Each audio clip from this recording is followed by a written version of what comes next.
देखिए अभी सुबह 7 बजने जा रहे हैं और लता जी चाय बनाने की तैयारी कर रही हैं। इसके पहले इन्होंने गर्म पानी पिला दिया है। अभी हम लोग चाय पियेंगे, उसके बाद में फ्रेश होकर के स्नान करेंगे। क्योंकि हम लोगों को 8 बजे फ़्लाइट पकड़ने के लिए निकलना है, इसलिए सारी तैयारियां चल रही है।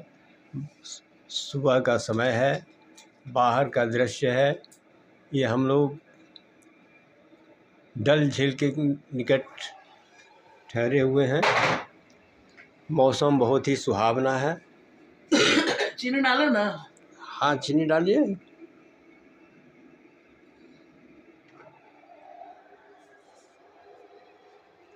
सुबह का समय, डल झील का दृश्य। राधे राधे।